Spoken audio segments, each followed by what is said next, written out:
진심은 매우 진정한, 솔직한, 깊은 감정이 담긴 상태 또는 태도를 나타내는데, 이는 속마음이나 생각이 정직하게 드러나며 어떠한 외부 요인에도 좌우되지 않는 일관성과 진정성을 갖춘 상태를 의미한다. 영어로 진심을 표현할 때에는 sincerity, 라고 말할 수 있고, 이탈리아어로 진심을 표현할 때에는 sincerita, 라고 말할 수 있다. 저는 심리학자다 보니까 제가 이제 1번으로 사실과 진실 사이에 첫 번째 차이를 보이는 요소를 진심으로 잡아봤어요. 진심이잖아요. 진짜 마음이잖아요. 그래서 진실과 사실 사이에는 진심이라는 것들이 존재하는 첫 번째 요소가 아닐까? 안녕하세요. 노무예입니다. 반갑습니다. 오늘 날씨 진짜 엄청 꿀꿀합니다. 예쁜 말 나 이런 거 진짜 싫어하는데 할 말만 하면 되는 거지. 근데 자꾸 요즘에 화나는 일이 너무 많다 보니까 말이 자꾸 거칠어져. 그래서 조심하려고 합니다. 오늘이 석가탄신일이라고 하더라고요. 저는 모든 종교와 관련된 날짜가 아무런 의미가 없는 사람이라 잘 몰랐는데 석가탄신일이라고 하고 그래서 이제 월요일까지 쉰다고 하는데 또 그것도 저하고는 아무 상관없는 일이라서 근데 오늘 비가 와서 그런지 모르겠는데 제가 원래 이렇게 좀 바람을 쐬면 안 돼요.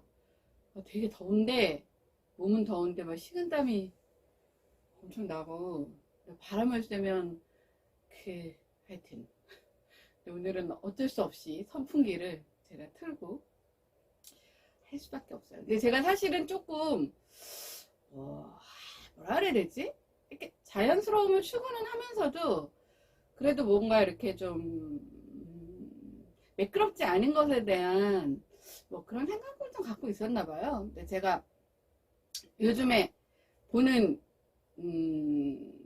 거의 볼 시간이 없어서 거의 못 보고는 있지만 그래도 챙겨서 보는 유튜브가 딱 2개 있거든요. 하나는 김남길 씨 유튜브고 하나는 제가 되게 좋아했던 쇼핑호스트 서아랑 씨 유튜브인데 그 유튜브가 이제 저는 이제 촬영을 해서 편집을 해서 올리는 유튜브도 있고 이제 라이브 방송을 하는 유튜브도 있잖아요. 그 서아랑 씨 방송은 라이브 방송이에요. 그래서 라이브 방송을 본 적이 없다가 참여는 못하고 그냥 이렇게 라디오로 저희 애가 이렇게 틀어주면 이렇게 배에 올려놓고 이렇게 눈 감고 듣는데 그때 조금 왜냐면 내가 이상하지 않으면 그럼 된 거 아닌가? 라는 생각이 들었던 게 서아랑 씨가 방송을 하시다가 근데 갑자기 왜 이렇게 등이 가렵죠? 이러시는 거예요. 근데 그게 만약에 저처럼 이렇게 녹화를 하는 방송이면 등을 긁겠죠? 그리고 커트를 하겠죠? 우린 몰랐겠죠? 예. 근데 갑자기 왜 이렇게 등이 가렵죠? 이렇게 하는데 웃기기도 하고 사람이 살다 보면 등이 안 가려운 사람 있어요? 특히 요즘같이 너무 건조할 때도 그렇고 아무리 바디 로션을 처벌처벌 발라도 등에 손이 안 닿는 부분일 수도 있고 또 이제 오늘같이 이제 비가 오고 습도가 높은 날은 또 높아서 그럴 수도 있고 라이브 방송이잖아. 인간 사는 게 다 똑같지 지들은 안 그래? 자연스럽게 근데 갑자기 등이 갑자기 그래 내가 들어서 되게 좋더라고요. 그래 옆에 있는 사람이랑 얘기하는 거 같고 그래서 이제는 그런 거에 신경 안 쓰려고 신경 너무 많이 썼더니 힘들어. 자 그래서 오늘 제가 할 주제는 너무 식상한 주제, 너무 빤한 주제. 가끔 요즘에도 나오나요? 이렇게 방송 틀면 무슨 학자 하여튼 석학 이런 전문가 이런 사람들이 맨날 나와갖고 하는 행복이 어쩌고 저쩌고 진실이 어쩌고 저쩌고 뭐 이런 뭐 얘기 많이 하잖아요. 나는 안 듣거든요. 그래서 뭐 어쩌라고 이러고 안 들어요. 근데 이제 제가 오늘 하는 얘기는 똑같은 진실, 그 다음에 이제 본질 이런 얘기를 하긴 하겠지만 지금 이런 것들이 지금 대한민국 안에서 어떻게 작동되고 있는지, 그럼 내 인생에서는 어떻게 작동되어 왔고 그것이 한 인간한테 어떤 삶의 의미적 요소가 되는지, 영향력을 미치는지, 그리고 진실과 본질이 이 와해되고 무너지는 사회에서는 어떤 일들이 벌어지는지 이런 얘기를 해보려고 합니다. 그러니까 딱 타이틀 제목만 보면 쟤도 또 저 얘기야, 단골이야 단골, 이렇게 얘기할 수는 있지만 그것을 어떻게 다루느냐는 전혀 다르기 때문에 뻔한 주제 같지만 오늘은 진실, 본질, 이 비슷해 보이지만 조금은 결이 다른 이 두 가지를 나눠서 한번 얘기를 해보려고 합니다. 여러분들, 진실하고 사실 사이에는 뭐가 있다고 생각을 하세요? 사실도 어떻게 보면 진실일 수도 있는 거 아닐까요? 사실. 우리가 사실만을 보도합니다. 뭐 언론들 얘기하잖아요. 그래서 사실이 그렇다고 아니진 않을 테니까 그럼 그냥 사실이면 사실 하나만을 얘기하면 되지. 근데 꼭 이렇게 법정 앞에서 아니면 무슨 고소고발 당해서 어떤 혐의 앞에서 그 검찰청 들어가는 사람들은 또 꼭 뭐 사실만을 뭐 말씀드리겠습니다 뭐 이러진 않잖아요. 또 그들은 또 뭐라고 얘기해요? 진실을 뭐 다 밝히겠다 또 이렇게 얘기하잖아요. 그럼 분명한 건 사실하고 진실하고 비슷비슷해 보이긴 하지만 뭔가 그 사이에 무언가가 있다라는 거는 조금 감을 잡을 수 있다는 거죠. 대표적으로 저는 심리학자다 보니까 제가 이제 1번으로 사실과 진실 사이에 첫 번째의 차이를 보이는 요소를 제가 한번 진심으로 잡아봤어요. 그래서 이게 뭐 진실 하니까 뭐 참 진짜겠죠? 뭐 한 번도 안 찾아봐서 모르겠는데 하여튼 근데 진심이잖아요. 그러니까 진짜 마음이잖아요. 사실이고, 그래서 진실과 사실 사이에는 그 진심이라는 것들이 존재하는 첫 번째 요소가 아닐까라는 생각이 들었어요. 보통 우리 이렇게 말할 수 있죠. 진실의 반대말이 뭐야? 그럼 보통 진실의 반대말? 거짓? 이렇게 얘기할 수 있죠. 진짜 진실의 반대말은 거짓일까요? 이런 부분에 대한 제가 늘 취약한 개념 정의를 한번 여기에도 적용을 시켜서 오늘 주제를 한번 다뤄보려고 합니다. 진실의 거짓말은 진실의 반대말은 거짓말이 아닐 수도 있으면 진실의 반대말은 뭘까요? 거짓말의 반대말은 뭘까요? 거짓말의 반대말? 그쵸? 참말이겠죠? 똑같이? 말로 끝나니까? 진실의 반대말은 그런 건 거짓이냐는 거죠. 말 빼고. 그렇지 않을 수도 있다는 거예요. 그래서 그 안에 제가 사실과 진실 사이를 그 차이를 두는 요소 중에 첫 번째로 담은 건 진심입니다. 진심. 근데 이 진심이라는 게 사실은 나머지 요소들과는 다르게 세상 없어도 알기 어려운 게 진심이에요. 그 예전에 제가 아주 재밌게 봤던 드라마 중에 하나가 너의 목소리가 들려온가 하는 그 이종석 씨하고 이보영 씨인가? 예, 나왔던 드라마가 있어요. 근데 이제 그게 그거예요. 뭐 예를 들면 누가 저한테 선물을 줬어요. 그럼 내가 예쁘다, 고마워, 잘 쓸게. 그거는 뭐예요? 그냥 내 말, 내 말.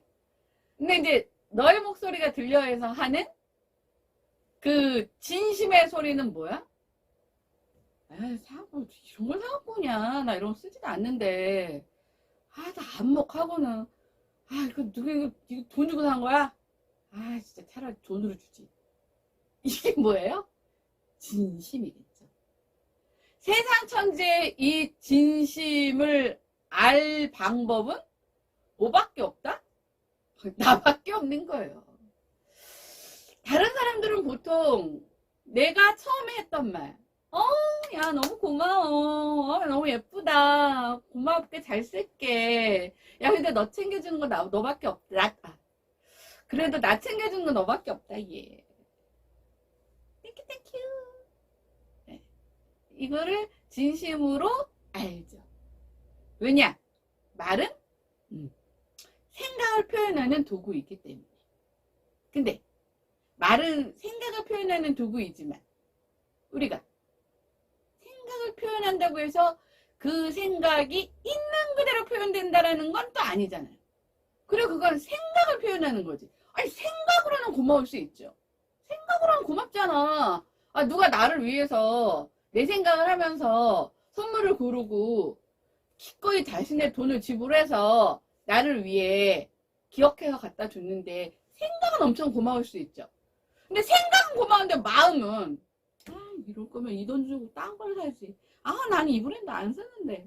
나 이런 거 집에 사용도 안 한다. 이런 거 집에 많은데. 딴 거 사주냐? 이건 마음하고 생각이 다를 수도 있는 거잖아요. 그래서 이 진심이라는 건 솔직히 말해서 그게 가장 우리가 알고 싶어 하는 부분이죠. 네. 가장 알고 싶어 하는 부분이지만 세상 없어도 알 수 없는 게 진심이에요. 세상 없어도 알기 어려운 게 진심이지만 우리는 도대체 그 진심을 어떻게든 알아보려고 뭐 이제 그 범죄 기관에서 뭐 거짓말 탐지기 그래서 뭐 심리 생체 검사 뭐 이런 것도 하고 뭐도 하고 뭐 이렇게 해서 아니면 예상치도 못한 훅 들어오는 질문 이랬을 때 그 사람의 뭐 표정 그죠? 동공의 위치 뭐 이런 거 있잖아요. 포커페이스가 잘 되는 사람도 있고 포커페이스가 안 되는 사람도 있고 뭐 이런 여러 가지들의 어떤 그 특징들을 살려서 어떻게든 그 사람의 진심을 이끌어내려고 하는 그런 노력들을 하고는 있지만 사실은 진심은 밝히긴 어려워요. 진심은 밝히긴 어렵고 자 진심을 밝힐 수 있는 그 밑에 요소들 사실은 진실과 사실 사이에는 진심이라는 아주 큰 키가 달려있긴 하지만 그 키는 세상 없어도 본인밖에 몰라. 어쩔 땐 본인이 본인 마음도 몰라. 자, 그런데 이 키를 어떻게든 열 수 있는 조금이라도 가까이 갈 수 있는 하부 요인들은 존재한다는 거죠. 그걸 우리는 진심이라고 믿을 수밖에 없고 사실과 진심이 합쳐지면 우리는 그거를 진실이라고 부른다. 이게 이제 정의라고 할 수 있습니다. 저한테는 근데 이게 참 진실을 마주하는 순간이라는 거. 여러분들 진실을 마주하는 순간 하면 뭐가 떠오르세요? 우리 이제 제일 많이 떠오르는 진실을 마주하는 순간. 딱 이러면은 이제 아주 믿고 있던 동업자한테 뒤통수를 맞았던 순간? 그쵸. 네. 다음에, 가장 흔한 거로는, 그 부부의 세계처럼, 세상에 나 아니면 안 될 것 같이 나한테 충실하고, 가정에 충실하고, 아이들한테 충실했던 내 배우자가 뒷구녕으로는 딴 사람이랑 살림을 차리고 미래를 약속하고 내 돈을 빼돌리고 작당모의를 해서 그거를 살짝 의심하는 나를 바보로 만들고 이런 걸 경험했을 때 우리는 보통 진실의 순간을 마주한다라고 했을 때 떠올리는 장면들이죠. 거의 대부분 대표적인 게 그런 걸 거예요. 내가 철석같이 믿고 있고 내가 철석같이 신뢰했던 사람에 대한. 근데 사실은 우리가 뭐 예를 들면 진실의 순간이라고 해서 뭐 연예인을 내가 되게 좋아했고 연예인이 여태까지 쭉 보여줬던 행보가 아 이 사람은 이럴 것이야 라고 예상했는데 그 사람이 그렇지 않고 뭐 예를 들면 뭐 성비위에 뭐 연루가 됐다던가 뭐 마약이나 이런 스캔들에 연루가 됐다던가 아니면 사기를 뭐 쳤다던가 뭐 예를 들면 이런 범죄에 연루가 됐을 때 우리가 그 순간을 막 그렇게까지 막 진실의 순간 아니 물론 그게 막 내가 진짜 진심을 다해 그 사람을 좋아하고 그랬으면 그것도 가까울 수 있지만 보통의 경우는 나의 가장 가까운 사람 내가 가장 믿고 의지하고 사랑했던 사람 그리고 서로 그것들을 주고받던 어떤 소통의 관계 나 너 사랑해? 너도 나 사랑해?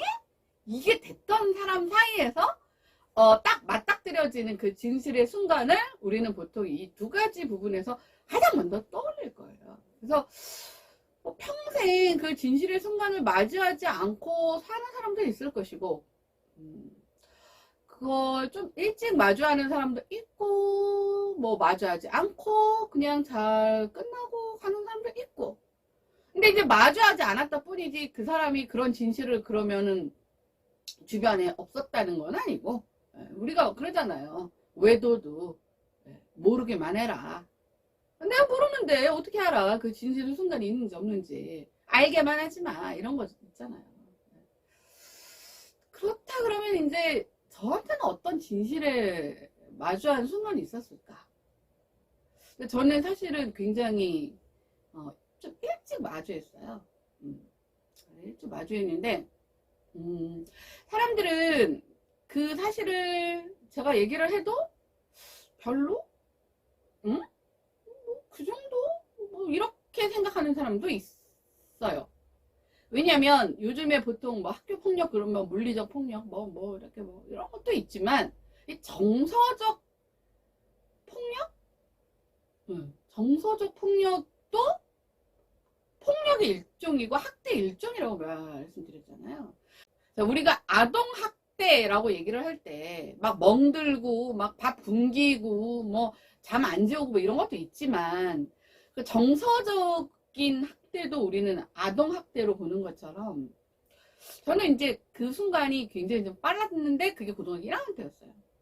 근데 이제 이 얘기를 아는 사람이 별로 없어요. 저희 부모님 이제 나중에 이제 친한 친구 하나한테 정도 얘기를 하면 뭐라고 해야 되죠? 결과가 나쁘지 않았기 때문에 그 과정에 겪은 게 별거 아니라고 생각하는 그런 거? 이미 그 과정 안에 나는 그 아직 성숙되지도 않은데 영혼은 다 짓밟혔는데 뭐 그런 것 때문에 더 이상은 얘기하지 않았어요. 근데 그 진실의 순간이 이거였어요. 자, 첫 번째는 이런 거예요.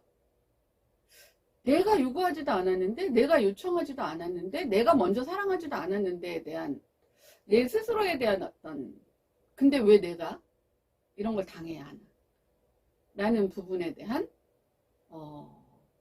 정말 그 뭐라 그러죠 배신감 만약에 내가 먼저 다가갔다면 내 선택에 대한 어떤 뭐 일말의 책임이라도 있을 거라고 이렇게 생각했었을 수 있어요. 근데 그게 아니다 보니까 더 그게 컸었을 수 있겠죠.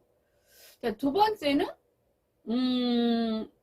어떻게 저렇게 아무렇지도 않은 얼굴을 하고 앞하고 뒤가 다를 수 있을까? 아, 이게 인간인 건가? 라는 것에 대한 정말 충격. 그 다음에 세 번째는 만약 그 진실을 이거는 사실이 아니에요. 진실입니다. 이 진실을 그냥 차라리 나한테 알려주지 않았다면 그럼 나한테 좀 더 도움이 됐을까? 제 인생이 좀 더 편했을까? 요 세 가지 질문을 저는 아주 빨리 시작하게 됐던 것 같아요. 네. 근데 결론은 두 가지를 결론은 한 가지를 얻고 한 가지는 잃었죠. 네, 한 가지 얻은 것은 뭐냐면 제가 사람을 믿지 않아요. 그러면 내 결혼 하냐? 막 이렇게 보시는 분들이 있는데, 사람을 믿지 않는다라기보다는 사람의 말을 믿지 않아요. 그러면 계속 그 사람의 말을 안 믿으면 뭘 믿어? 이렇게 말씀하실 수 있잖아요. 그 사람의 말을 그 즉시 믿지 않아요. 믿긴 해요. 끊임없이 믿어가는 과정이죠. 그게 죽는 날까지 깨지지 않으면 믿는 거죠. 저는 계속. 또 하나는 그 말만 믿지 않아요. 말과 그 사람이 보여지는 태도, 행동. 이거를 저는 반드시 커플링해서 봅니다. 그래서 저 말하는 건 귀담아 듣지도 않아요. 야, 저런 말 누구나 안 하냐? 다 저렇게 얘기하지. 야, 아동학대를 하는 부모도, 야, 남들 앞에서 쓰면 지도 애 사랑했다 하고, 엄격한 훈육 차원이라고 다 얘기하지. 우리는 그걸 믿지 않잖아요. 그건 뭐예요? 그 말과 그 사람이 보였던 태도와 행동의 불일치성 때문이겠죠. 그래서 그런 부분이 오히려 제가 사랑하는 데 있어서 굉장히 큰 도움이 되는 부분이 이제 있었던 부분이 있죠. 그리고 또 하나는 이게 저는 얻은 거로 보는 거예요. 이걸 저는 얻은 거로 봅니다. 만약에 그 순간에 그 진실을 그냥 사실로만 제가 인지했다면 어쩌면 시간이 조금 더 흐른 후에 더 큰 그 진실과 정말 그 마주하는 순간에서 제가 더 못 버텼을 수도 오늘 말 더럽게 꼬이네. 못 버텼을 수도 있었지 않았을까? 그러니까 이게 좀 어릴 때 당했기 때문에 더 컸을 수도 있지만 오히려 그걸 모르고 지나가서 이미 저한테는 왔던 사실인데 면역이 생기지 않은 상태에서 또 다른 게 들어왔으면 더 크게 제가 상처받고 이게 복귀가 안 될 수도 있지 않았을까? 왜냐면 그 어린 시절의 그 부분이 저한테는 면역 체계가 생긴 거라고도 볼 수 있잖아요. 그 다음에 또 하나 이런 건 뭐냐면 이게 양면의 동전의 양면 같은 건데 사람에 대한 어떤 순수함 이런 부분에 대한 거는 제가 솔직히 말해서 굉장히 많이 놓치고 살죠. 아니요, 놓고 싶죠. 왜냐면 또 겪을 때를 대비해서 겪는 것이 두려우니까 뭐 이런 부분이 없지 않아 있어요. 그러니까 동전의 양면 같은 거예요. 근데 사실은 그 사실을 보면 이제 제가 이제 고등학교 1학년 때였는데 이제 중학교 때부터 제 옆에서 저 짝을 해줬던 친구가 있어요. 뭐 길게 얘기할 필요는 없고, 근데 저는 그 중학교를 입학하면서 아니 누구의 도움도 없이 네가 어떻게 학교에서 공부를 하냐라는 그 뭐 걱정과 반대와 어쩌고저쩌고를 뭐 그래서 정 안 되면 뭐 꼴찌하면 되지 이러면서 정 안 되면 꼴찌하면 될 거 아니야 막 이러면서 이제 갔단 말이에요. 그때는 뭐냐면 누구의 도움을 저는 요청하고 싶지 않았어요. 제가 이상하게 어렸을 때부터 그 굉장히 많은 속담들을 접하면서 제 가슴에 확 꽂힌 속담이 김병의 효자 없다 이거였어요. 왜 그런지 모르겠는데 김병의 효자 없다. 그래서 단기적으로는 뭐 그럴 수 있겠지만 오래 지속될 수는 없다 뭐 이런 게 있어서 아예 그냥 그 부분은 접고 들어갔어요. 근데 이제 중학교 1학년 2학년 때는 그래서 그냥 오는 애가 뭐 조금 뭐라 그러죠? 이렇게 좀 배려심이 있고 이런 친구였으면 좀 편했던 거고, 그렇지 않은 애면 뭐 좀 조금 더 불편하고 뭐 그랬지만 사는 데는 전혀 지장 없었어요. 중학교 1학년 때 2학년 때 막 아무 지장 없었어요. 근데 중학교 3학년 때 이제 한 친구가 저한테 네 옆에 앉고 싶다. 그래서 응? 뭔 소리야? 이랬더니 자기는 공부를 하고 싶다는 거예요. 근데 이제 공부를 하고 싶은데 이제 학교 생활 하신 분은 알겠지만 이렇게 자리를 1, 2, 3, 4번으로 앉기도 하지만 이렇게 분단을 옮겨 앉잖아요. 그럼 옆에 앉는 짝이 바뀔 수가 있죠. 근데 이 친구는 공부를 하고 싶은데 그 짝 중에 계속 떠드는 애, 뭐 부시럭거리는 애, 딴짓하는 애, 그러니까 공부에 방해가 되는 친구를 만날 수도 있잖아요. 근데 얘가 이렇게 날 지켜보니까 나는 딴짓을 할 수가 없어요. 왜냐면 잘 들어야, 녹음기도 없고 그때 당시에는 잘 들어야 되는데 그럼 선생님의 말을 한마디도 놓치면 안 되는데 내가 떠들겠어요? 아니면 내가 거기서 딴짓을 하겠어요? 그래서 이 친구 한 달 정도 지켜보니까 쟤는 진짜 공부만 하는 것 같은 거예요. 그리고 이제 저희는 연합고사가 있었는데 연합고사가 있다 보니까 이제 중학교 3학년 때도 야자를 했었어요. 야자. 야간 자율학습. 근데 저는 이제 밤에 못 돌아다니니까 이제 보충 수업 끝나면 바로 집으로 왔죠. 이게 팩트예요. 이게 사실이에요. 그래서 네 옆에 앉으면 자기가 조금의 도움은 줄 수도 있겠지만 자기가 그냥 좀 조용히 편하게 공부를 할 수 있을 것 같다. 근데 자기가 말하면 안 통할 것 같으니 나보고 담임한테 얘기를 해달라. 그랬어요. 담임의 허락이 있어야 되죠. 담임한테 얘기를 했더니 그러던가 뭐 이래서 앉게 된 친구였어요.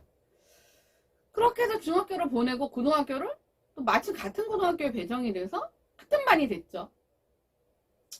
그래서 또 제 옆에 앉게 됐어요. 그 간에 여러 가지 사실은 조금의 뭐 일들이 있었죠. 일들이 있었는데 그걸 다 말씀드릴 순 없지만, 근데 이제 문제는 잘 지내다가 기말고사가 끝난 시점부터가 이제 살짝 문제가 생겼었어요. 기말고사가 기말고사가 아니구나. 중간고사가, 예. 근데 이제 저희는 토요일도 학교를 다녔단 말이에요. 시험을 입학하자마자 보는 시험 배치고사가 있었고요. 그다음에 모의고사, 3월 모의고사가 있었고 중간고사가 있었어요. 근데 제가 첫 번째 보는 시험 모의고사는 중학교 때는 상상하지도 못하는 이제 등수를 맞게 됐죠. 그래서 제가 막 물론 그냥 고등학교 졸업장만 따고 가자 하고 가긴 했지만 그래도 충격일 순 있잖아요. 그래서 제가 되게 속상해 하니까 이 친구가 막 위로도 해주고 뭐 우리 같이 이렇게 해보자 하고 막 이렇게 위로도 해주고 되게 고마웠어요. 그리고 나서 제가 이제 뭐 여태까지 공부했던 팀이 100이었다면 이제는 100 갖고는 택도 없구나. 200을 써야 되겠구나. 어차피 대학은 못 갈 거라도 여한 없이 200을 써야 후회가 안 남겠구나 해서 제가 이제 지난 시간에 막 제 성적표도 막 올리고 그랬잖아요. 가짜 아니라고. 그거 어디 있었어 보니까. 그래서 이제 했는데 제가 성적이 엄청 많이 올랐던 거예요. 그랬더니 이제 뭐 담임이랑 막 와갖고 막 이제 칭찬을 하고 성적표를 나눠주고 이제 집으로 들어갔죠. 그게 토요일이었어요. 근데 다음날 월요일날 오니까 저는 이제 늘 한결같이 똑같이 인사를 안녕 하고 이렇게 인사를 했는데 점점점이 시작된 거예요. 그게 한 기말고사까지 갔어요. 네. 근데 그거 아세요? 내가 분명히 사람인데 내가 말을 걸어도 대꾸를 하지 않아. 그리고 제가 뒤에 있는 친구들하고 되게 잘 지냈는데 얘네들도 어느 순간 제가 말을 걷는데 대꾸를 하지 않아. 나는 없는 존재죠? 투명인간? 그때 느끼는 감정이 어떤 건지 안 겪어보신 분은 모를 거예요. 근데 저는 뭐지? 하는 궁금증이 처음에는 생겼고, 자, 그 다음부터는 이제 자아 비판을 하기 시작하죠. 내가 뭘 잘못했나? 내가 얘한테 뭘 말을 실수했나? 근데 분명한 건 그 토요일날 성적표를 받고 집에 돌아갈 때까지는 그래 월요일날 보자 안녕 한 거밖에 없고, 그냥 월요일날 왔는데 학교 생활이 끊긴 거잖아요. 근데 왜 그 사이에 뭐가 있었길래 하는 궁금증이 있는데, 제가 뭐 계속 뭐 내가 실수한 말이 있냐, 내가 뭐 너한테 뭐 잘못한 게 있냐, 그냥 무조건 없대요. 그래서 그래 이렇게 질문을 하면 무조건 없다고 할 테니 내가 이제 리스트를 작성을 한 거예요. 제가 그간에 살짝 사건들이 있었다고 얘기했잖아요. 그래서 1번 이 사건, 2번 이 사건. 내 딴에는 그것들에 대한 분명히 제가 잘못한 부분은 사과를 했다고 생각하지만 뭐 그건 내 생각이고 또 받아들이는 입장에서는 아닐 수도 있잖아요. 제가 리스트를 만들어서 이 중에 솔직히 내가 너를 힘들게 한, 아니면 너의 마음에 상처를 준 일이 있느냐, 내가 솔직히 도저히 모르겠다. 없대요. 그러니까 내가 할 수 있는 일은 더 이상 없는 거예요. 그래서 그때부터 저도 말을 안 하기 시작한 거예요. 그렇게 해서 기말고사가 끝났고, 근데 얼마 안 있다가 이제 방학이 됐어요. 그리고 방학 동안에 지금 같지 않아요. 그때는 뭐 전화도 있는 집도 있고 없는 집도 있고, 뭐 집 전화로 전화한다고 해서 이제 우리만 쓰는 게 아니다 보니까, 그러고 나서 이제 여름방학 동안 막 고민이 되기 시작한 거예요. 2학기 때를 어떻게 해야 되지? 1학기 때는 어떻게 넘어갔는데 이제 제가 저의 한계를 넘은 거죠. 그래서 고민을 하다가 2학기가 이제 시작이 됐는데, 한 일주일 정도 지나고 나서, 일주일인가 2주일인가? 그때 이제 추석이 좀 추석이 뭐 하루 이렇게밖에 안 쉬었던 것 같은데, 추석 연휴를 앞두고 담임이 저를 불렀어요. 부르더니, 니 짝 아무개가 나한테 찾아와서, 너가 공부를 너무 방해해서 도저히 니 짝을 할 수가 없다고 자리를 바꿔달라고 얘기를 하고 갔다. 이 얘기를 저한테 하셨어요. 근데 담임 선생님이 고민을 많이 하셨대요. 근데 저희 담임 선생님이랑 이렇게 기역자, 니은자로 앉아 계셨던 분이 3년 동안 저의 국어, 뭐 현대문학, 고전문학, 그래서 국어든 마찬가지고 고전문학이든 현대문학이든 다 일주일에 5시간씩 들어가 있었거든요. 그러니까 제일 저를 많이 보신 분이에요. 오히려 저희 담임 선생님은 일주일에 2시간 정도밖에 교과목 시간이 없었던 선생님이셨고, 뭐 조회 종례밖에는 하시는 일이 없다 보니까 담임이라고 해도, 그러니까 저를 더 많이 본 거는 이제 그 국어 선생님이셨고, 그 국어 선생님이 같이 그 자리에 계셨던 거예요. 그래서 얘기를 하고 갔고, 그 다음에 이제 고민을 하셨대요. 그냥 조용히 다른 약간 돌려서, 걔가 한 말과는 상관없이 다른 뭐 어쩌고저쩌고 해서 뭐 이렇게 이제 더 이상 이렇게 안 하고 로테이션 해가면서 뭐 해야 될 것 같은데 뭐 이렇게 얘기를 할까? 그럼 저는 그 사실은 모르는 채로 뭐 상처는 좀 덜 받겠고 뭐 그럴 수도 있고 그랬는데, 이제 저희 국어 선생님께서 그 동기분이셨는데 그건 아니다.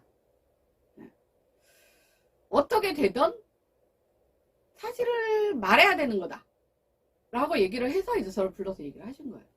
근데 제가 그때 받았던 충격은, 글쎄요, 그 어린 나이였고, 그 다음에 저한테 먼저 다가왔던 친구였고, 또 1년 넘게 저한테는 이제 베프 같은 정말 느낌의 친구였고, 저는 완전 신뢰를 했던 친구였고, 너무 충격이었어요. 그냥 뭐 너무 힘들다. 네. 원래는 그 정도로 힘들 줄 몰랐지만 해보니까 너무 힘들다. 그래서 공부도 해야 되겠고 좀 편한 자리로 가고 싶다 이렇게 얘기했으면 솔직히 말해서 아무렇지도 않았을 것 같아요. 어차피 기대하지 않았기 때문에. 근데 때문에 공부를 못한다? 너 옆에 있어야 공부를 할 것 같다고 내 옆에 왔던 애가 나 때문에 공부를 못한다고 담임한테 얘기했다는 사실이 너무 화가 났어요.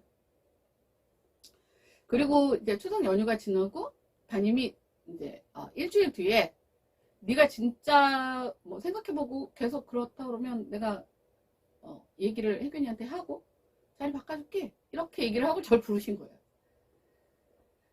그래서 근데 그 자리에서는 제가 너무 이제 머리가 하얘져갖고 대답을 못했어요. 대답을 못하고 일단 알았다 그러고 가고 그 다음에 이제 연휴가 끝나고 담임한테 내려가서 그냥 바꿔달라. 바꿔달라고 얘기를 하면서 이 학교를 이게 다녀야 될 필요가 있나?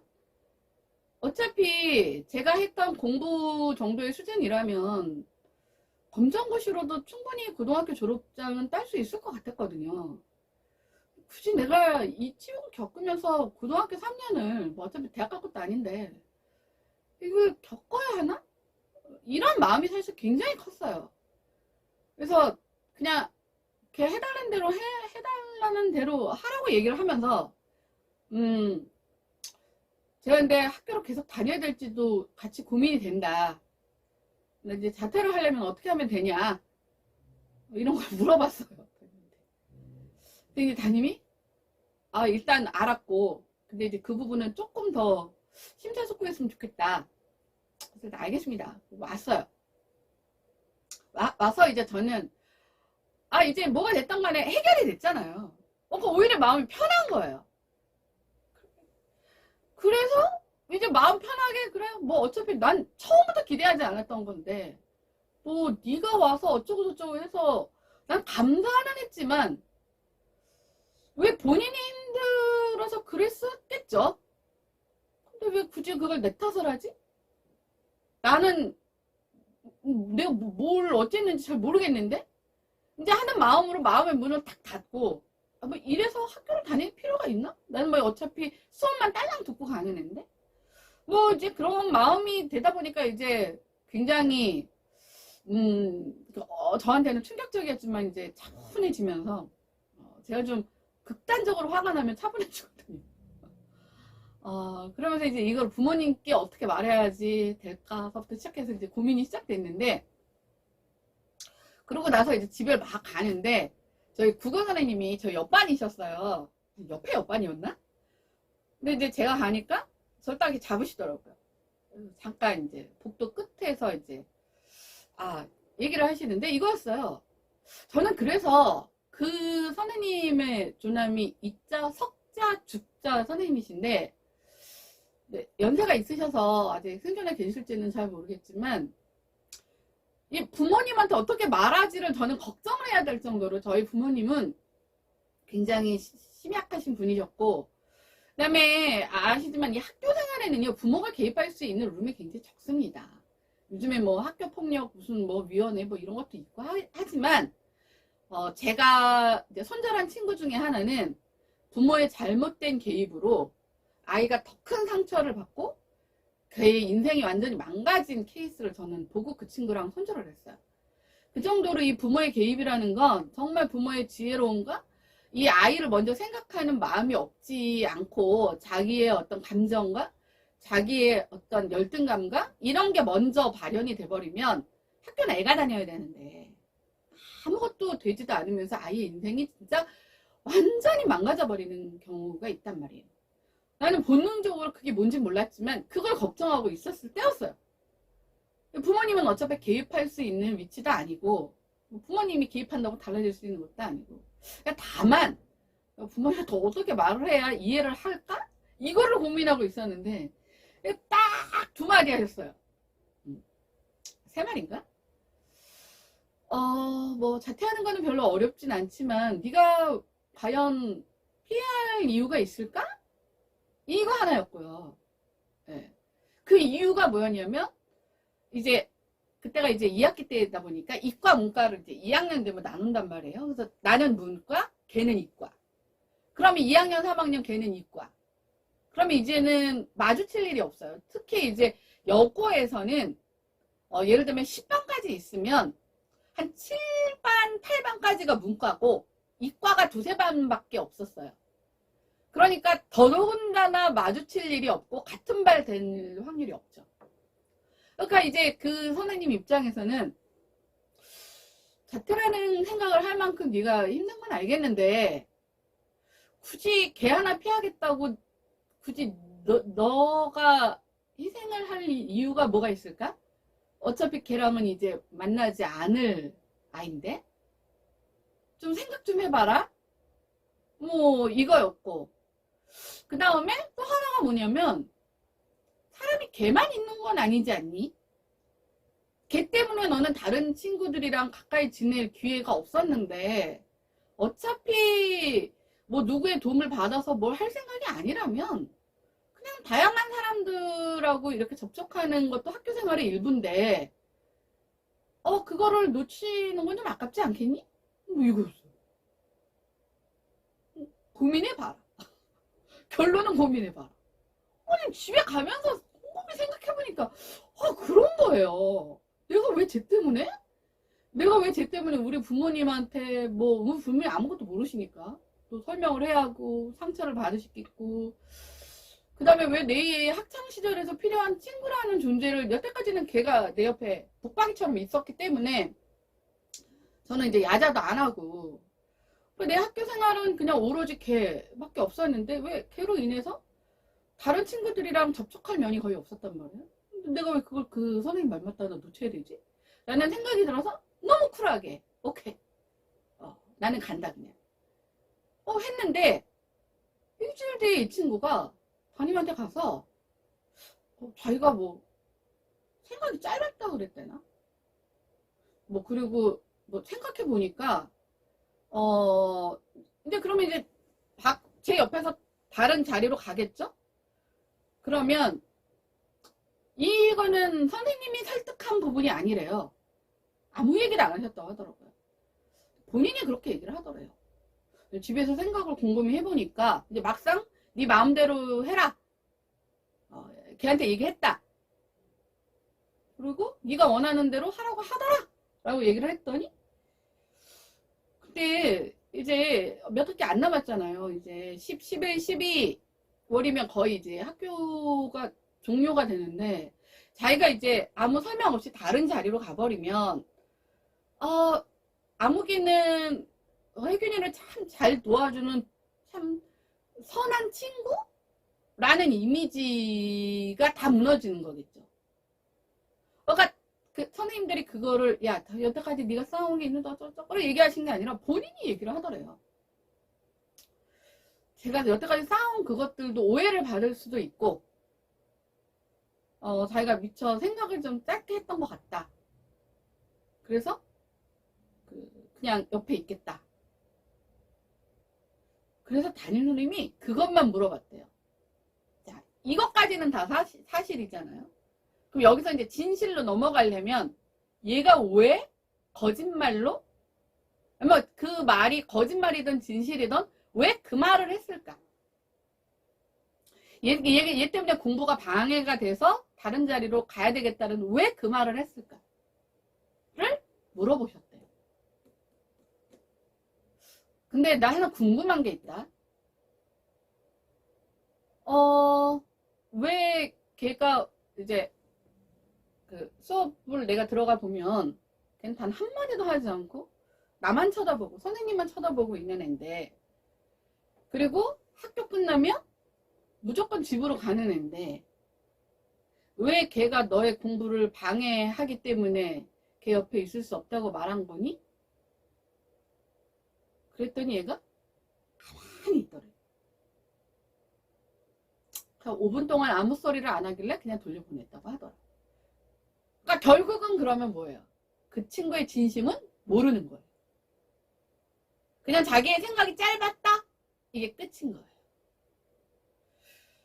그러고 나서는 이미 저는 이제 마음의 문이 닫혔고 뭐 그러고 나서는 또 뭐 언제 그랬냐는 듯이 뭐 제가 오면 왔어? 뭐 인사도 하고 근데 또 뭐 옆에 있는데 왔어? 그러는데 쌩까면 똑같은 사람이 되는 것 같아서 안녕? 하고 인사도 하고 뭐 현상은 똑같아졌는데 제 마음의 문이 닫힌 거죠. 자, 그 다음부터는 저는 아주 철저하게 어떤 누군가가 나한테 보이는 호의, 말, 아니면 즉각적으로 보이는 행동, 이런 것에 대해서 아무런 의미를 부여하지 않아요. 자, 이게 어떤 요소가 들어올 때까지는 제가 인정하는 타임의 기간을 넘지 않는다면, 말이 좀 어려운데, 그러니까 그게 일정 기간 쭉 지속되면서 내가 저 사람 말이, 저 사람의 행동이, 저 사람의 태도가, 저 사람의 표현이 일관적이구나 라는 것들을 내가 스스로 인정하기 이전까지는 아예 그 사람에 대한 평가를 하지 않아.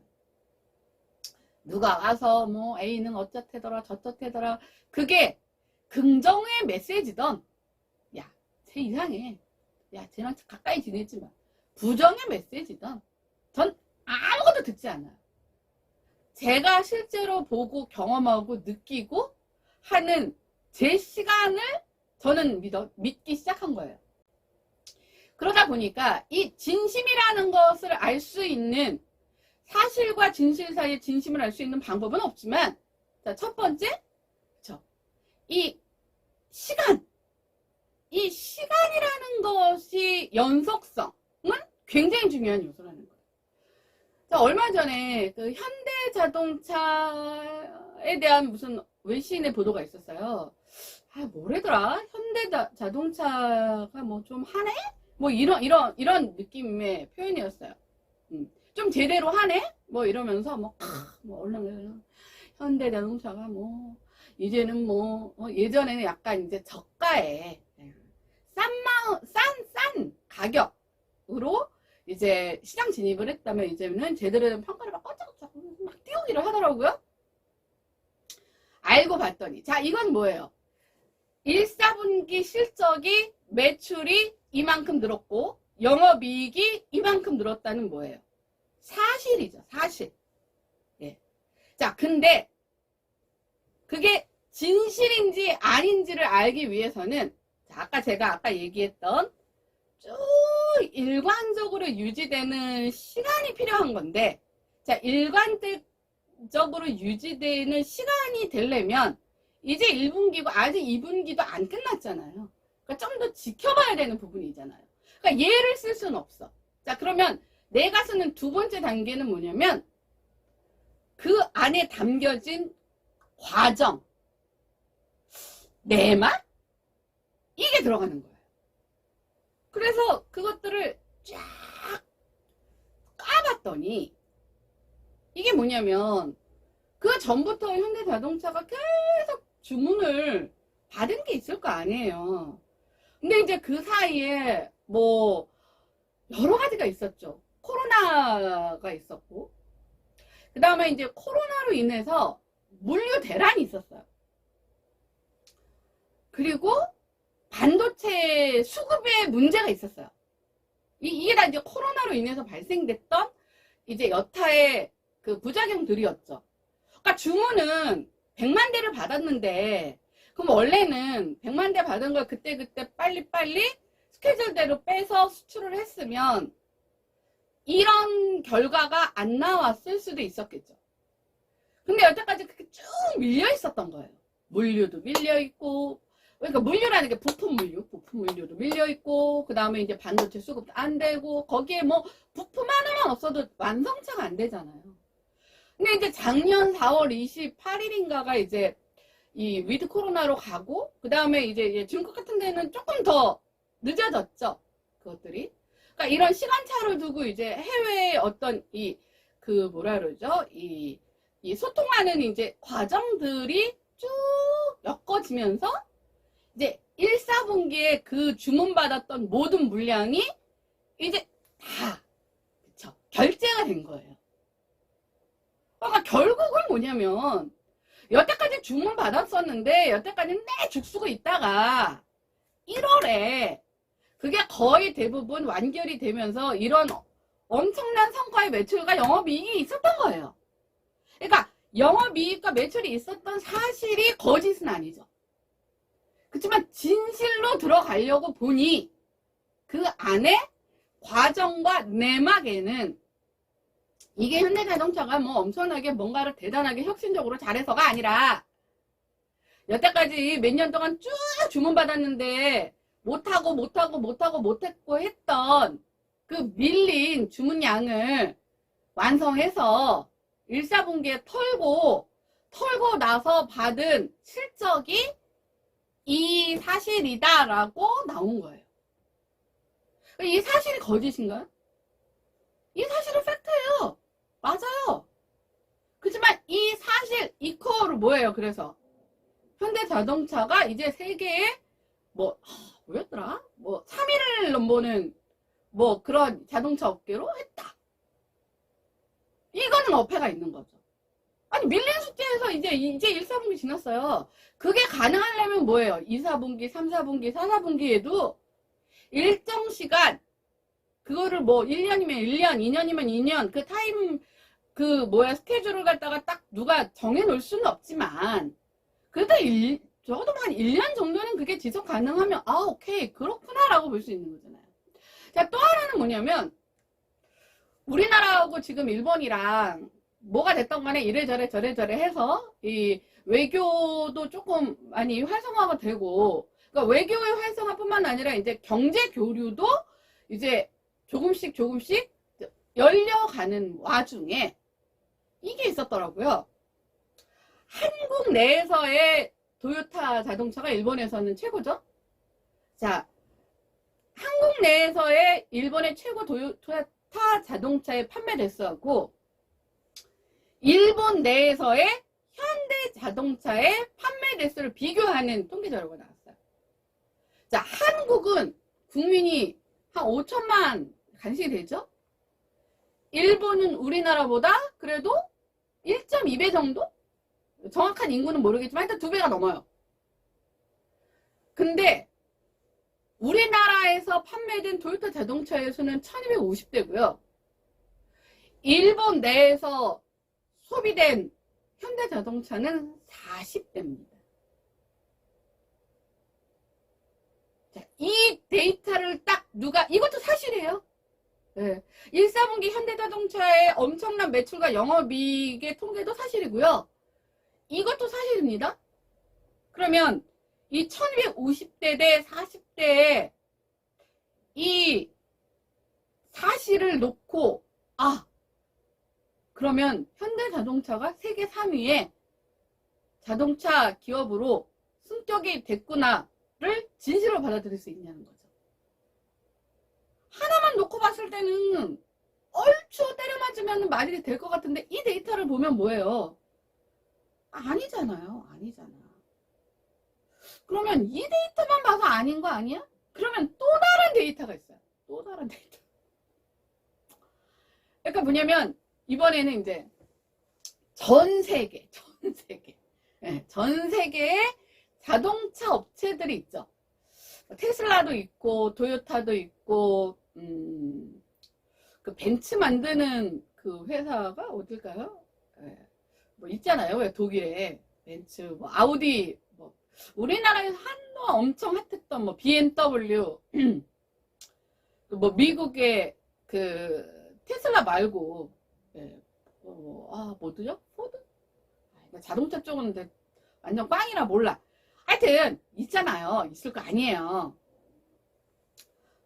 그럼 이 자동차 업체들 중에 이제 가장 많이 팔린 그 자동차의 리스트를 뽑은 게 있어요. 근데 거기에 보면 테슬라 아니면 무슨 다른 업체 그게 대부분이 토요타. 그게 이제 토요타에서도 우리 이제 현대자동차에도 제네시스가 있고 아이코닉이 뭐가 있고 이런 것처럼 토요타에도 그런 라인업들이 있을 거 아니에요. 그러니까 테슬라에도 라인업이 있을 거 아니에요. 그러니까 테슬라 하나 있고 토요타 하나 있고 테슬라 하나 있고 토요타 하나 있고 그다음에 또 다른 업체 하나 있고 토요타 하나 있고 또 거기에 10인가? 그게 현대자동차 중에 SUV 아이코닉인가 하여튼 걔가 올라가 있더라고요. 그러니까 이것도 사실이에요. 이것도 사실이에요.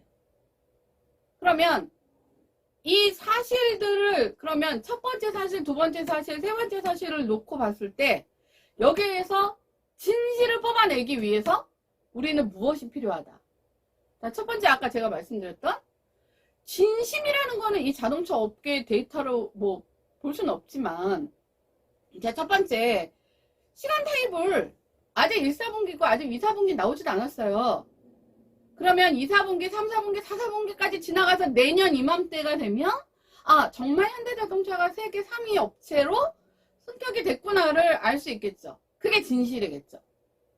근데 지금 두 번째 제가 이제 봤을 때 그 인구 대비로 했을 때 1250대 대 40대는 거의 뭐 이거는 그쵸 100기를 들어야 되는 수준일 만큼 참패를 한 거죠. 그럼 이 사실 앞에서는 그 진실에 다가가는데 굉장히 멀리 와 있죠.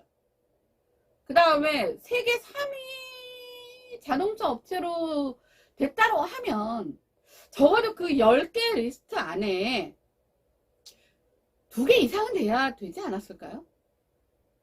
근데 10위에 아이콘? 뭐 하나 딱 들어가 있어요. 그러니까 물론 안 들어가 본 거보다는 낫지만 정말 세계 3위의 자동차 업체로 이제 도약했다 라는 진실을 뒷받침해 줄 만한 사실이겠냐 이거예요. 그러니까 아까 제가 서두에 말씀드렸던 진실의 거짓말이 그쵸? 진실의 반대가 거짓말이 아니라는 거죠. 진실의 반대가 거짓말이라면 이 데이터가 다 거짓이어야 되는데 이게 다 사실이라니까요.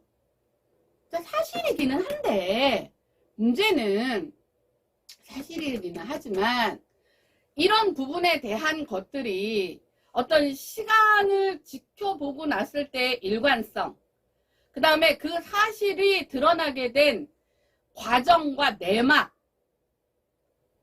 그 다음에 또 하나가 뭐냐면 위기 앞에서의 어떻게 이것들을 극복하느냐의 문제. 지금 뭐 뭐죠? 현대자동차하고 기아차하고 무슨 반도체 뭐 하여튼 있잖아요. 이름이 생각이 안 나. 미국에서 물론 뭐 삼성하고 SK 하이닉스도 마찬가지지만 전기차 보조금 미치겠어요. 생각 안 나서. 보조금 주는 문제, 그게 이제 위기 앞에 봉착된 현대차의 이제 의사결정이 남은 거죠. 이 사람들이 어떻게 하느냐. 이건 아직 해결도 안 됐어요. 제가 왜 해결이 안 됐나라고 봤더니 아직은 본격적으로 뭐가 이렇게 가시화된 건 아니에요. 그게 이제 선포가 됐을 뿐이에요.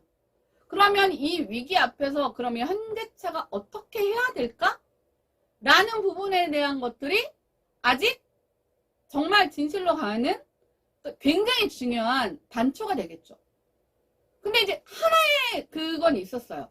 뭐냐면 미국 현지에서 현대차, 기아차에 대한 도난이 엄청 심해가고요. 소송에 걸렸더라고요. 그 소송이 뭐냐면, 야, 너네들이 자동차를 얼마나 그지그지 만들었으면, 애들이 막 문 따고 들어가서, 거기서 애들이라 함은, 나쁜 인간들이겠죠? 나쁜 인간들이 막 문 따고 들어가서 거기에 내 귀중품, 내 돈, 이런 거 다 훔쳐갔거든? 그러니까 너네들이 차를 얼마나 그지같이 만들었으면 그랬겠어. 그러니까는 보상에 해서 단체로 민사를 넣었어요. 배상을 해줬습니다. 배상액을 정확히 알 수는 없지만 뭐 몇천억 단위였던 걸로 몇천억 단위 걸로 기억이 나요. 자세한 자료는 제가 띄우겠습니다. 이게 뭐예요? 물론 위기 앞에서 거기서 만약에 아니 그걸 왜 우리 잘못이라고 그래? 문 딴 놈이 잘못이지. 뭐 틀린 말은 아니죠. 하지만 그걸 뻔히 알고 진입한 시장이잖아요. 거기서 세상에서 제일 하지 말아야 할 외국 가서 하지 말아야 할 애티튜드 중에 하나가 길가에 우리나라 사람들은요, 왜 잠깐 편의점 가는 사이에는 그냥 차 안 잠그고 그냥 가는 거 있잖아요. 근데 우리나라에서는 그렇게 해서 도난이 될 확률이 뭐 예를 들면 뭐 100에 하나라면 거기서는 100에 100이란 얘기예요. 절대 그런 짓 하면 안 된다. 잠시라도 반드시 문을 잠그고 가라. 뭐 이런 것들을 교육한다고 하더라고요. 근데 그럼에도 불구하고 그냥 아무나 쉽게 뭐 송곳 하나만 있으면 열리게 만들었나 뭐야. 난 자세한 건 몰라요. 하여튼.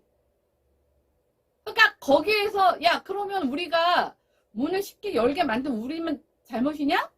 너네 나라가 치안을 제대로 안 해서 아무렇잖아 막 딴 그 나쁜 새끼들이 잘못이지라고 만약에 그런 식의 대응을 했다면 아주 심각한 문제를 번졌겠죠. 근데 일단 오케이 내 인정. 앞으로 더 철저하게 그 부분에 대해서는 더 그 보안 조치를 더 엄격하게 만들어서 그런 일이 발생하지 않도록 할게 하고 이미 발생된 부분에 대해서는 보상을 했어요. 그러니까 자 이게 과거의 보상에 대한 위기 앞에 대응 능력은 그나마 조금 완전 쟤네들 또라이는 아니구나라는 정도는 넘어간 거죠. 근데 원래 우리나라 사람들 스타일은 그거 아니잖아요. 특히 제가 알기로는 뭐 제가 뭐 딴 현대는 모르겠고 현대 홈쇼핑하고 이렇게 많은 마찰이 있을 때 걔네들의 대응 방식은 오케이 접수 안 하거든요. 아니 네가 그런 거잖아. 이게 먼저예요. 그래서 제가 복지카드도 빼버렸다니까요. 오죽 어이가 없었으면. 근데 거기는 미국이라서 달랐나? 왜 그런지 모르겠어요. 아니면 그 정의선이라는 분의 그 경영 철학은 조금 다르신가요? 그것도 모르겠어요. 그것도 이제는 여태까지의 사실로 놓고 봤을 때 이제 진실로 다가가기 위한 위기 앞에 의사결정이라는 부분에 이제 저희가 지켜봐야 될 단계죠. 그래서 사실이라는 부분과 진실이라는 부분이 엄연히 분리가 돼 있고 이 분리가 돼 있는 부분에서 가장 핵심은 진심이 있는데 그 진심은 알 수가 없잖아요. 그러니까 이 진심을 알기 위한 보조적 요소로 어느 정도 일정 기간의 시간 안에 이루어지는 일관성, 그 다음에 과정과 절차의 내막, 네. 그 다음에 위기 앞에서 이네들이 어떤 의사결정을 하느냐, 이런 것들에 의해서 사실이 진실과 구분되는 요소일 수도 있는 거예요. 그래서 사실이 진실이 될 수도 있고 사실과 진실이 그렇죠 분리될 수도 있는 거죠. 그러다 보니 그러다 보니 진실의 반대말은 거짓? 이건 아니라는 거예요. 근데 우리는 진실의 반대말을 자꾸 거짓으로 생각해요. 진실의 반대말이 거짓이 아니라 진실을 만드는 사실이 분명히 존재하고 그 사실이 팩트를 기반으로 하고 있지만 제가 방금 말씀드린 그 세 가지 요소, 시간적 일관성과 그 다음에 그 과정과 절차 안에서의 내막, 그 다음에 위기 앞에서의 이네들이 어떤 의사결정을 하는지에 따라서 이게 일치할 수도 있고 일치하지 않는 어긋날 수도 있는 거지 진실의 반대말이 거짓은 아니라는 거. 물론 그 중에는 거짓도 있을 수 있겠죠. 근데 우리는 자꾸 진실의 반대말을 거짓으로 생각하기 때문에 그냥 사실이면 오케이 진실이구나 하고 들여다보지 않는 굉장히 잘못된 습성들을 가지고 있어요. 이런 것들 때문에 개인적으로도 그렇고 이런 의사결정을 하는 것들이 또 의사결정자일 경우에는 가정 내에서는 가정이 붕괴될 수가 있고 기업인이라면 기업이 망할 수도 있고 정부나 그쵸 정책 결정자라면 나라가 망할 수도 있는 거예요. 그래서 이 진실을 바라보는 진실을 구현하는 이 과정 안에는 이 사실을 진실로 이어주는 이 다리들을 챙기고 봐야 되는 국민의 역할이 있는 거예요. 이 국민들이 우매하다 그러면 우리는 예전에는 뭐 대학을 안 다녔다 이걸로만 따지는 대학만 나오면 뭐합니까? 이 부분을 국민이 똑바로 지켜보지 않으면 역시 진실은 왜곡이 돼요. 자, 진실에 대한 마지막 얘기를 제가 하겠습니다. 얼마 전에 그 전두환 씨의 손자 전우원 씨인가 그분의 이렇게 뭐라 그러죠? 그분의 이렇게 전원이 담긴 다큐멘터리를 KBS에서 한 게 있어요. 제가 찾아서 여기다 올려드릴게요. 근데 쭉 어떤 과정들은 뭐 직접 보시고 싶으신 분은 찾아서 보시면 되지만 그 마지막 전우원 씨의 전원이 저는 굉장히 충격적이었어요. 그 전두환 씨가 29만 원밖에 없다고 하고 이제 죽었잖아요. 근데 상속이 이루어질 수 있을 거 아니에요. 근데 모든 가족이 다 상속을 포기했더라고요. 근데 첫째 아들이 상속 포기를 다시 뭐라 그러죠? 예, 다시 포기했어요. 그러니까 상속 포기를 다시 원점으로 돌린 거예요. 그러니까 상속을 받았다는 의미겠죠. 왜 받았냐? 봤더니 자, 모든 상속이 포기가 되면 지금 진행 중인 재판이 있나 봐요. 그냥 그 재판이 없어진대요. 그래서 그 재판을 유지하려고 상속 포기를 했던 거 다시 원점으로 돌려서 상속을 받게 된 거예요. 그러면 계속 재판이 진행이 된다는 거예요. 그래서 우리 같은 사람 입장에서는 재판을 안 하는 게 저 사람들은 더 나은 거 아니야? 왜 재판을 더 한다고 저 난리야? 이렇게 생각할 수 있잖아요. 근데 그 재판을 지속해야 되는 이유가 너무너무 제 입장에서 끔찍했어요. 거기에 무슨 단어가 들어갔냐면 진실이라는 단어가 들어갔어요. 고인은 죽었지만 진실을 밝히기 위해. 충격적이지 않아? 아니 군부 쿠데타로 정권을 잡고 그 다음에 그 많은 광주의 민간인을 학살을 하고 사형을 집행받았다가 아니 난 그거 사면제도 난 그거 진짜 그거 없애버리든가 난 진짜 그거 최소화해야 된다는 사람인데 하여튼 사면받고 그 호화를 죽을 때까지 누리면서 자자손손 차명으로 뭐 무슨 미국의 무슨 뭐야 그 무슨 뭐야 그 포도주 만드는 거 와인 뭐 와인 뭐를 뭐 하고 뭐 저 그래서 이 전우원이라는 사람은 뭐 영문도 모르게 뭐 중학교 때 뭐 유학을 갔는데 뭐예요 한 학기 뭐 4천만 원 하여튼 뭐니 넘는 뭐 학교에서 호화롭게 학창 시절을 보냈다고 하더라고요. 근데 우리는 최저임금 아직 1,000원 가까이를 받지도 못하고 있고 그 다음에 그것만 했으니까 무슨 삼천교육단가 뭐 그거 만들어서 멀쩡한 사람 잡아다가 반 영혼에 아니면 물리적인 신체에 병신을 만들어 놓고 사과 한 마리 안 하고 갔잖아요. 근데 진실을 밝히겠다는 거예요. 억울하대요. 억울해서 진실을 밝히겠대요. 깜짝 놀랐어요 제가. 무슨 진실을 밝힌다는 건가.